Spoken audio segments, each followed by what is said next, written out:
So now that I made you get up, I'm going to make you get up again. So stand up. Yes? It's the last stand session. up. It's the last session. Okay? We just had coffee. We have a party tonight. We can have a little fun. Okay, so this is an exercise I've done before at conferences to kind of show audience members how their brain works. So it's a very simple exercise, and I trust you can all do that. Julie, put your stuff down. You're not out of it either. To show how I dismally fell. Okay, so our first thing is we're going to say, hey, this has been a great event. Thumbs up in your right hand. Okay, and then you're going to use your left hand to point to say, hey, I met you. No, put your finger down and point, right? So a pointer like this. So when I say switch direction. So your opposite hand will be the thumbs up, and your other one will be a pointer. Okay? Got it? So let's see how fast we can go. Okay, start. Right? It's really hard to keep that extra thumb down, right? It is, actually. Because your brain's working against each other. And I mean, is that life in HR? Sometimes things are just working. Can you do this after Jamison's as well?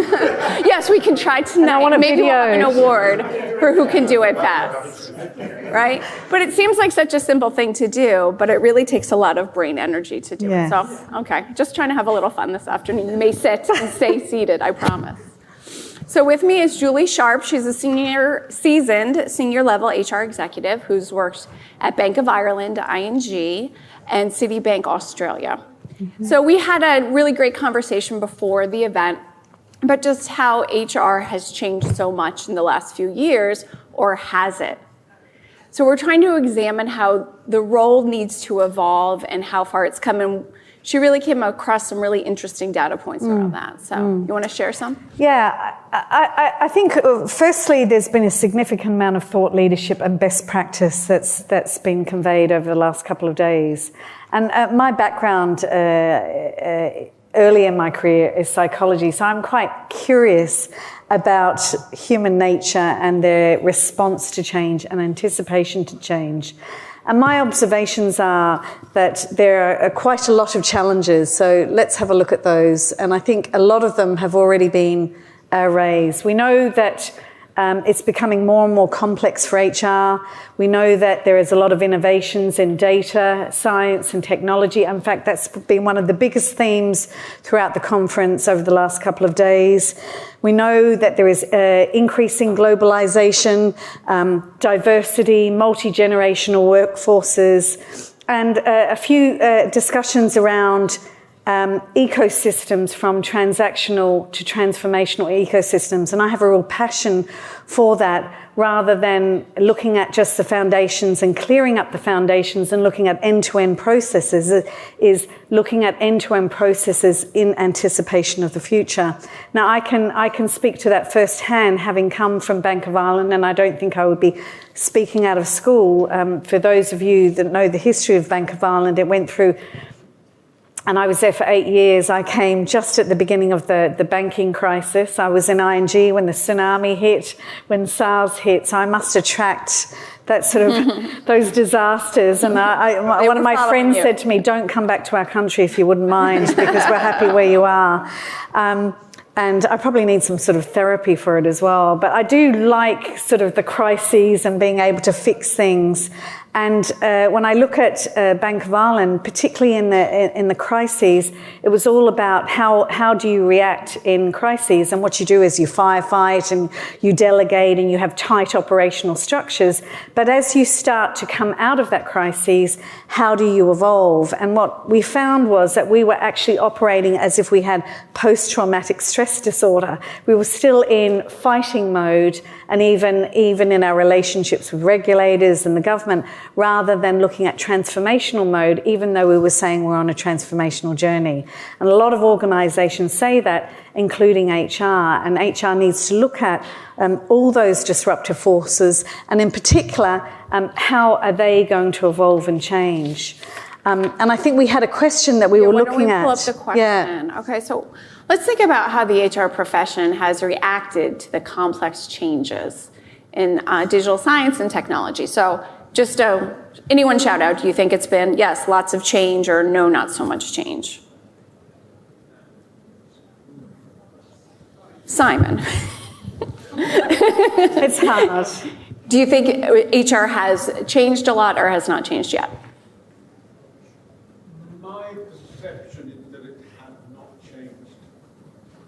much. I think that it has taken on some elements of it. I don't think that it's gone all the way yet. And I don't think that we're quite enough understanding of And I think that's actually very interesting because we've all acknowledged there's a huge amount of change and change is the norm. But actually when you look at the data, and I have some research on it, it is actually quite glaring that there is quite a mismatch between the profession of the HR in terms of its response to change and its anticipation of change. And it's something I think as a profession we have to address if we want to be relevant at the C-suite. So let's have a look at some of that data. Now some of this came from KPMG. I have some other data on Deloitte, and probably you may have even read it. But basically in terms of response to change and an anticipation of change, HR professionals tended to fall into sort of two groups. The first was the forward-looking HR leaders, harnessing resources and insights, having strategic plans, having also digital plans, looking at new technologies, analytics, fact-based arguments, digital labour, artificial intelligence, and pursuing critical new skills. And I want to emphasise the critical new skills because it wasn't just the critical new skills of the evolving organisation, but the critical new skills that HR acknowledged they had to have.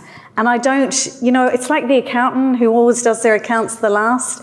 HR is also guilty of perhaps deprioritising them to service the business, but not actually realising that they need to evolve in order to be as commercial and relevant as possible.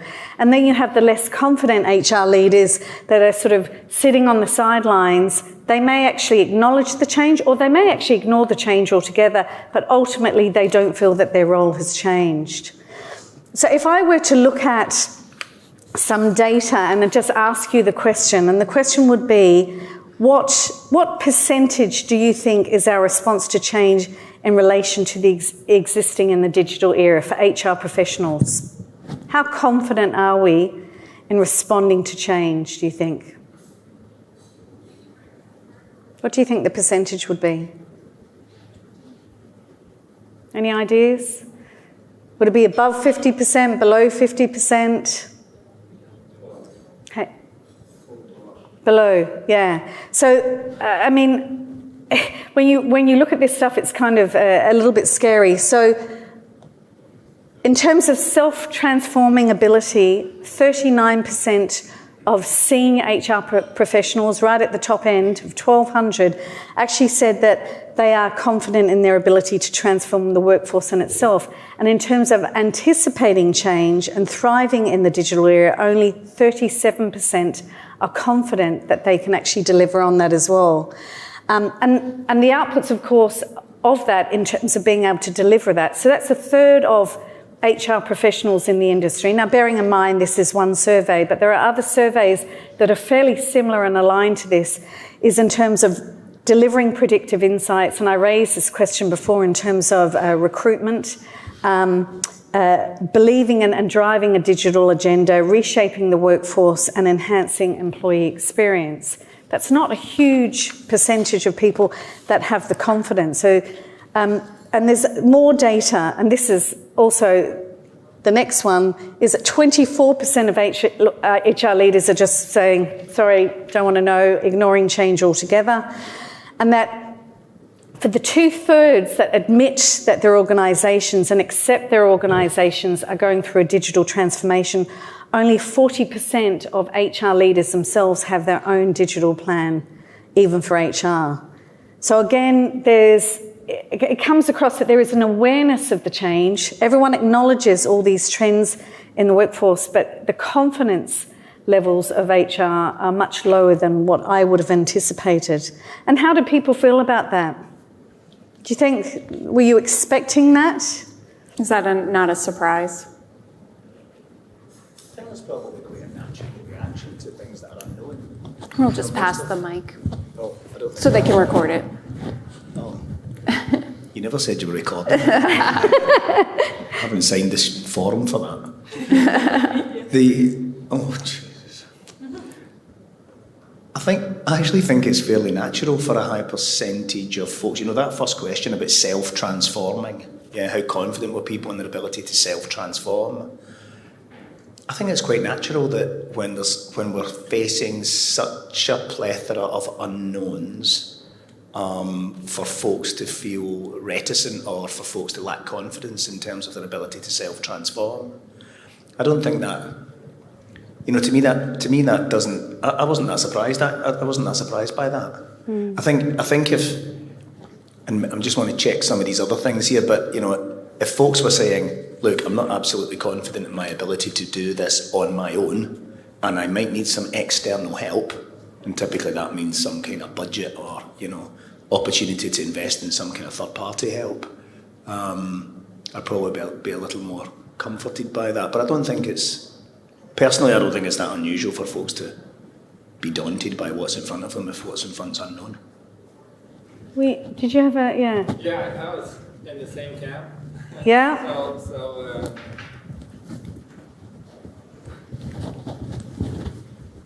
I kind of in the same camp with, but I guess what's interesting to know if this is low compared to the other functions, because I think if you ask the finance, if you ask the CFOs or the CMOs or whatever,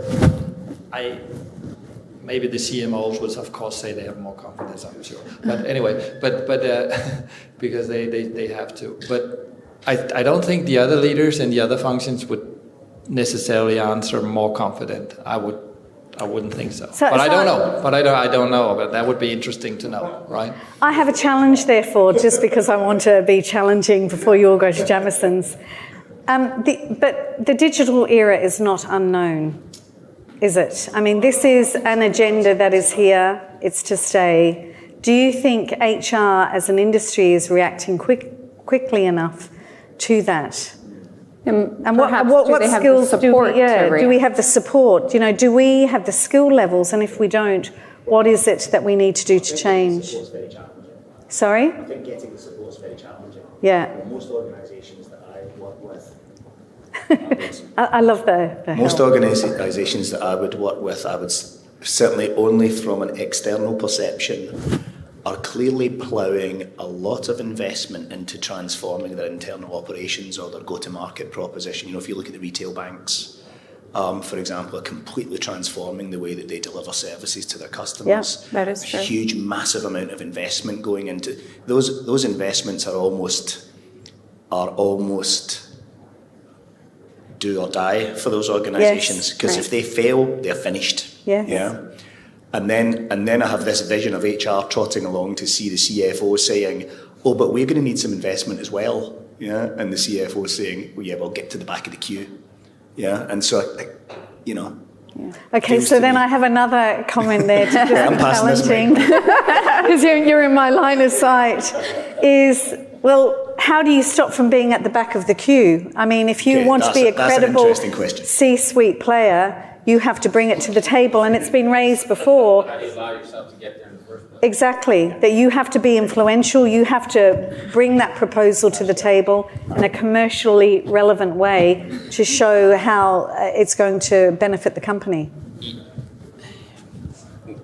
The concept of digital transformation is 20 years ago, right? And in the talent acquisition space, we've been facing this, that no one wants to see transformation, digital transformation, go through this, and I've gone through this in several organizations. And one I was in last year was still facing with paper applications, right? And they said, you have to understand our workforce. And this was coming from our C-level suite. They go, nobody wants to fill out, they don't know how to fill out an electronic form. And I said, do you understand our workforce? And he looked at me and said, who are you to question that? And I said, what does everybody hold in their hand? Right? And it doesn't matter where you are globally. Yes, we do have some countries that, may not be as well connected and through, but you're guaranteed to find almost everybody has a phone, and it's mobile, and it's coming through, and they pay their phone bill, they pay their mortgage, they get their insurance, they watch TV, they get the latest scores. We are digitally connected to the point where we are disconnected, right? And when you're faced with that of going, how do we digitally adopt and go through, the issue is we don't manage the change management of doing so, right? Everybody has this concept that nobody likes change. We've been changing since the day we were born, right? That's what we do as human beings. It's how we manage that change, communicate it, and put it through, where we don't provide the option not to. Because where this comes in, where finance comes in, and payroll, and benefits, and everyone else, it's a matter of what everybody says we want, and not necessarily what we need. So when the CFO says, we'll get in the back of the queue and we'll get to you, no, that's not what we need now, and it shouldn't be an option, because we are at the tip of the spear in almost everything that happens in an organization. So we then have to go back and show the analytics as to why not doing this cripples an organization. Yeah. Much to what you're saying, as to if the bank does not do this at this point in time, or the automotive industry doesn't do this, where will you be if you do not do this? And they're going. You will be at the back of the line. Right. And they're going in with hard statistics. Correct. Yeah. And numbers business don't lie. cases, People yes. do. Perception. And rules the arguing on roost. fact rather than assumption is really what's going to move the gear change, so you're not right at the bottom of the queue. So here's a little bit more data. And it's pretty much the same of what we talked about. Most HR executives said that 70% recognise the need for workforce transformation, yet a third feel very confident in being able to deliver it. So it's not just about the digital agenda, it's about being able to transform the organisation. And those that do concede and have a strategic plan in place are likely to be pursuing digital transformation at 67% compared to 48% who view their role of HR as unchanged. But the thing that is interesting is the next piece, and it's just more to look at it, that 1/5 of HR professionals believe analytics will be a primary HR initiative for them over the next 1 to 2 years.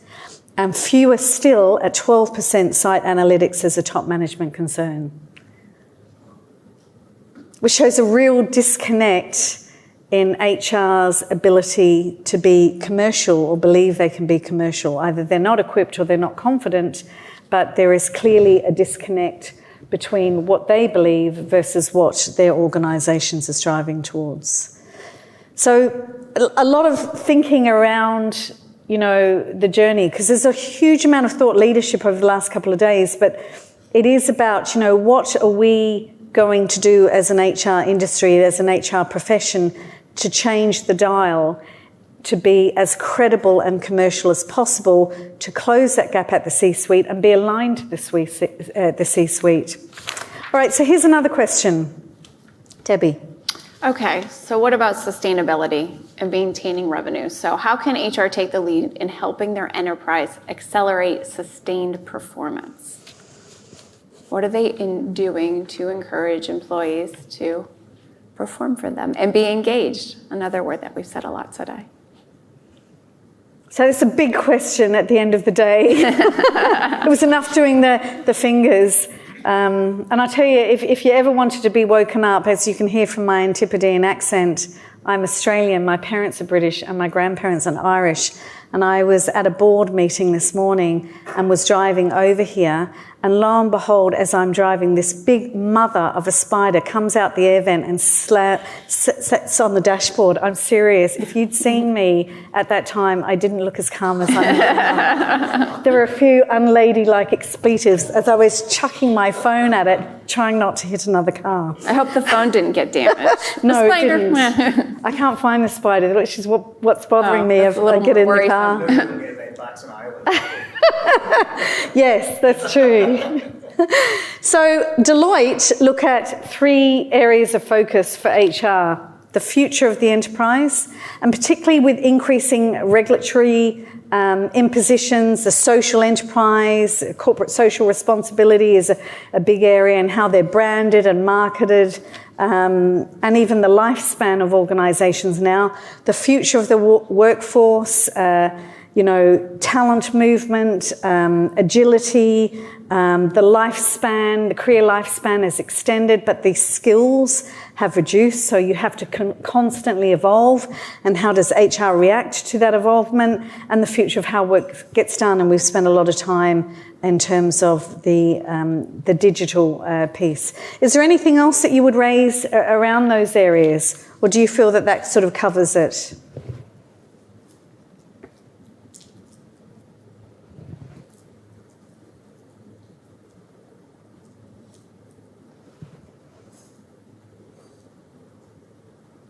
I mean, for me, I think it's core. It gives its simplicity to the approach of the task at hand and how much needs to be done. So I guess the question I would have is, are we in the current state getting close to, can everyone hear me? They will now. All right, so maybe we can get it on this side. Yes. There we go. All right. Who said that? No one needs more recordings of Elliot Clark, I assure you, Matthew. But does HR really have the control over the future of how work gets done? Are we there yet? Right? Because how work gets done is actually what the operating units are doing, and how much control and influence does HR have? And maybe the question is, what are the steps that HR would need to take to get to the point where they could control how the future of work gets done? Or influence that transformational journey. Because at the moment, they would probably be seen more on the sidelines and are in then reactive mode to change rather than being part of the process, which could be playing on the fact that the percentages for confidence are quite low because they don't feel as if they're part of the decision making. And of course, being part of that means being commercial and bringing those fact-based arguments to the C-suite in order to have that equal player status. So I'm kind of interested in this whole psychology about how HR reacts and feels about it, because they have an enormous responsibility and duty of care. And I think there's a huge amount of pressure on the HR industry to be nearly whiter than white and cleaner than clean and being perfect, when we are, humans having to address change in a holistic way, address our function in a holistic way, and look at the huge challenge of change and how can we do it in a way that anticipates it better and also gives us a lot more confidence. So another question is the following. Debbie. So of course, back to change, right? So what kind of mindset shifts do we need to see to face these changes and challenges? I like Jason's point, getting out of back of the queue. Why are we here to begin with, right? That's a good place to start. Because I think you have to speak the same language as your people. You have to know your business inside and out. I mean, when I was sitting at Bank of Ireland, I was, disappointingly and saddened to say, out of the 11 group executive committee members, there was one female, solely me. And so it was very important to be heard. And to be heard, you had to bring commercial data and facts to the table.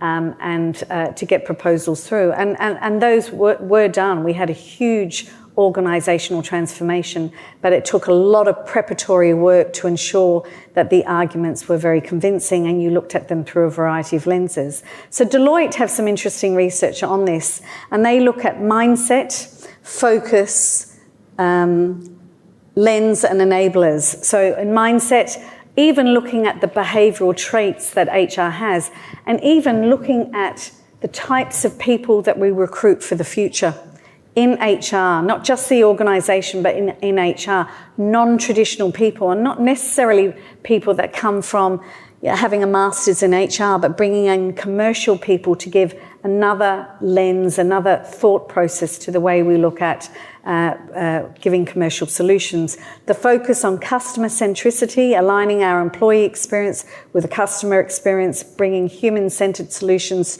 to play, and looking at our lens, looking at even the way we are organised. And all too often I've seen HR strategies, and then you look at the organisation and it's actually just not organised in a way to actually support that strategy going forward. Either way, they have less resources in one area when they're saying talent acquisition is important, but the resources are somewhere else. So it's about having an agile HR model as well, and looking at enablers. And I thought digitisation is obviously a way, looking at end-to-end experiences, effective and efficient, so that you're not spending time on those administrative tasks, and I'm preaching to the converted, but looking at how you can add the most value. And I think that the last slide I just wanted to share with you was in terms of how they view navigating the future of HR, which is in sensing, engaging, aspiring, deciding, creating, and realising. So quite a lot of food for thought there. Any observations on some of the data presented, or even what's just been presented here in the past? And what do you think we need to do as HR professionals in anticipation of all this change, given you've seen some of the research there? What I find interesting about the slide is you go down to realize, and that's embracing the disruption and aligning to business outcomes. And how many down is it? Because it's going to take a journey to get there, right? Yes, yeah, and we are on a journey. Feels to me, based on some of the sense you were describing before, that the statistic over there about the S&P 500 and the lifespan of those organisations being 15 years, that was quite shocking actually. I was a bit startled about that. But it seems to me that HR can put in place a framework that allows the kind of organisational agility and the ability to adapt and move forward in a much more agile environment. And that might be around, providing plans and programs where folks can learn and relearn quickly as the half-life of skills, continues to accelerate. It might be providing work environments where flexible workers can be on and off-boarded much faster, or in a much slicker environment. But it does feel that those types of areas are areas where HR can have a very direct impact in providing the framework that business can then leverage to continue to adapt and evolve and hopefully have a longer lifespan than 15 years.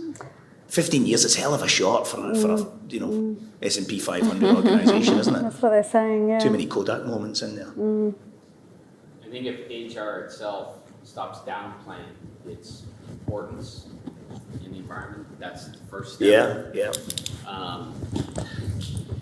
Far too often, it's like when you look at an organization that says we're number 3. Well, as long as you have the mindset that you're number 3, you remain number 3, right? And when you're in an organization, if the function in HR starts operating as a business unit and not so much as always a shared function, you start having more realization, right?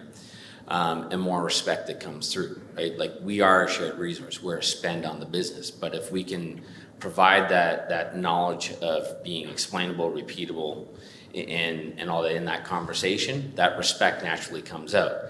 If we go in with the mindset of always being, yes, we know we're a drain, we know we're a cost, but we want you to hear us, you're already starting at the back of the line instead of being the tip of the spear, right?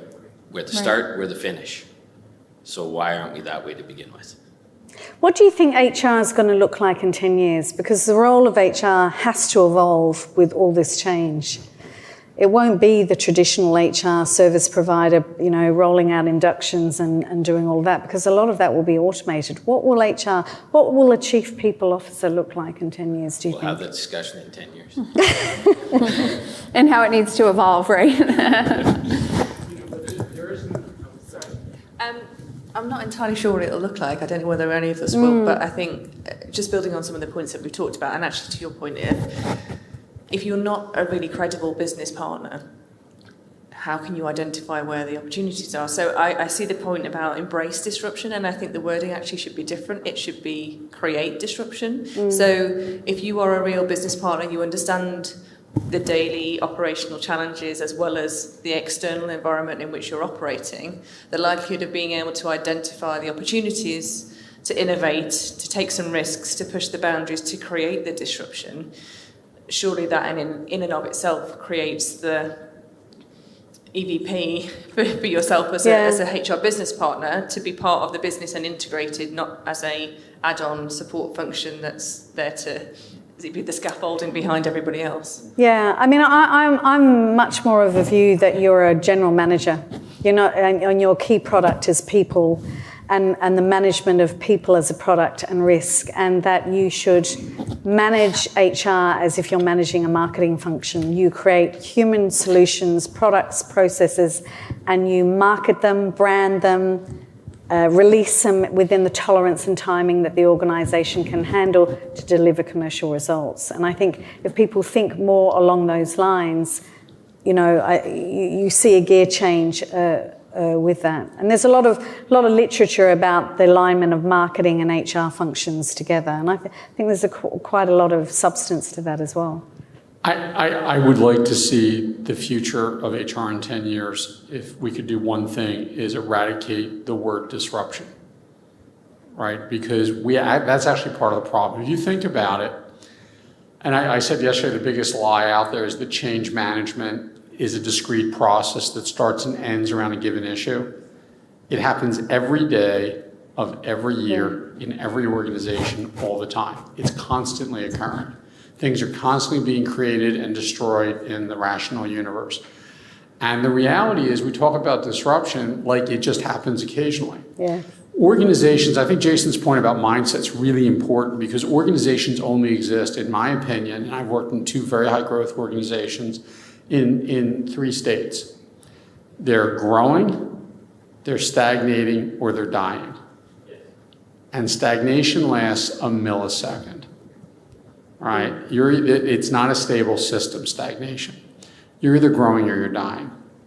So if what I want HR to look like in 10 years is to actually be the disruptor around this is where we need to get, right? Because, fundamentally, to get to the next phase of any business, you need the people to buy into a vision. And who's articulating the vision? Not product vision necessarily, but the vision of culture, the vision of the organization. So HR needs to go from reacting to the CEO's vision to actually help drive and form it. That's what I think we should be doing.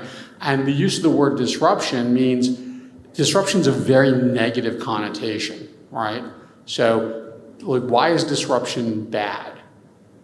Right? I'd love to change that from embrace disruption to embrace evolution, right? Because things evolve. Or revolution. Evolution and revolution. But bear in mind, whether it's evolution or revolution, it requires that you embrace the idea that things are constantly changing. And, evolution can be cruel. Evolution can destroy jobs, okay? Evolution can also create jobs. Evolution is just what it is, okay? Dinosaurs, not big fans of evolution. Humans, we love it, okay? So if you think about it, why is it disruption? Why do we even call it disruption? And from the standpoint of the mindset issue that Jason mentioned, that's the first word I'd like to see going within 10 years. Any final thoughts, Julie?